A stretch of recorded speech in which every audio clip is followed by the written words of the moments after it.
नमस्कार साथियों, जीके की एक शॉर्ट सीरीज स्टार्ट कर रही हूँ। इसमें हम जीके को क्या करेंगे, ऐसे मैं आपको सुनाऊंगी, आप बस सुनने की कोशिश करिएगा। जीके के नोट्स आपको टेलीग्राम चैनल पे मिल जाएंगे। यहाँ पे मैं कोई भी पीपीटी नहीं लगाऊंगी क्योंकि आप सिर्फ सुनने पर फोकस करिएगा। तो अपनी क्लास को स्टार्ट करते हैं। दिल्ली सल्तनत जो कि 1206 से लेकर 1526 तक चली थी। दिल्ली सल्तनत में अलग अलग वंश आए थे। दिल्ली सल्तनत में जो पहला वंश आया था गुलाम वंश।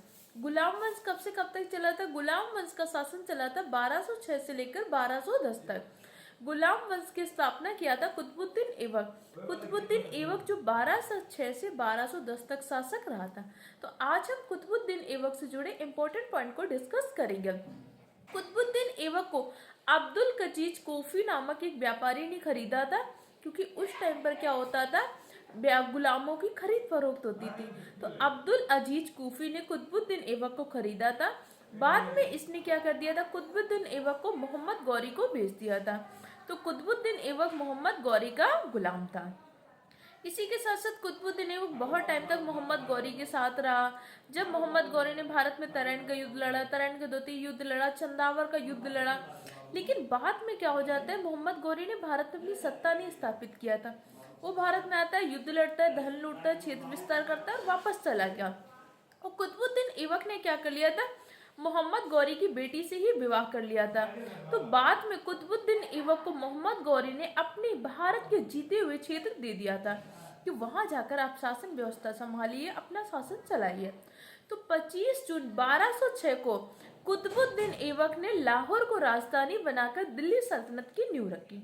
कुतुबुद्दीन ऐबक ने लेकिन सुल्तान की उपाधि धारण नहीं किया। कुतुबुद्दीन ऐबक की कुछ उपाधि थी। लाल बख्श, अर्थात तो लाखों लाखों का दान देता था। लाल बख्श, कुरान, हातिम, बहुत ही दानी था। कुरान, उसे कुरान पूरी कंठस्थ थी। लाल बख्श, कुरान खां, हातिम, ये कुतुबुद्दीन ऐबक की उपाधि थी। कुतुबुद्दीन ऐबक ने अपनी राजधानी किसको बनाया था? लाहौर को बनाया था। कुतुबुद्दीन ऐबक का राज्याभिषेक कब हुआ था? 25 जून 1206 को कुतुबुद्दीन ऐबक का राज्याभिषेक हुआ था, लेकिन इसने सुल्तान की उपाधि धारण नहीं किया था। इसी टाइम पे कुतुबुद्दीन ऐबक ने बंगाल का गवर्नर अली मर्दान को बनाया था। ये यूपी पीसीएस में क्वेश्चन पूछा गया था, ध्यान रखिएगा।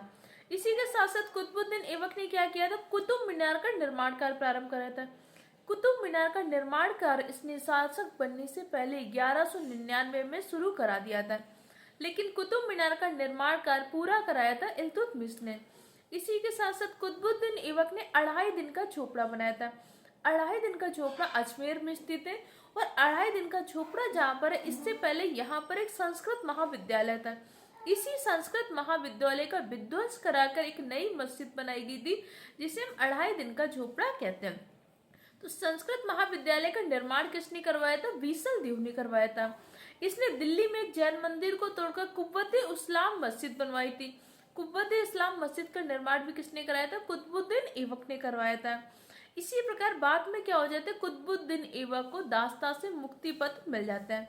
मोहम्मद गौरी के उत्तराधिकारी गयासुद्दीन ने कुतुबुद्दीन ऐबक को दास्ता से मुक्ति का पत्र मिल जाता है। 1210 में चौगान पोलो खेलते समय कुतुबुद्दीन ऐबक की मृत्यु हो जाती है। इसकी मृत्यु के बाद आराम शाह शासक बनता है, जो केवल 1 वर्ष तक शासक रहा, क्योंकि वो बहुत ही अयोग्य शासक था।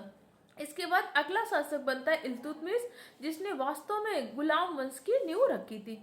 इसीलिए गुलाम वंश का वास्तविक संस्थापक इल्तुतमिश को कहते हैं। वीडियो कैसा लगा, फीडबैक कमेंट सेक्शन में दीजिएगा। इंपॉर्टेंट चीज़ों को रिवाइज किएगा, और जो भी चीज़ें मैंने बोली इसके नोट्स आपको टेलीग्राम चैनल पर मिल जाएंगे। पढ़िएगा, मेहनत करिएगा। ठुकरा दिया है जिन्होंने आपका बुरा वक्त देखकर, ऐसा वक्त लाइएगा कि उन्हें मिलना पड़े आपको वक्त लेकर।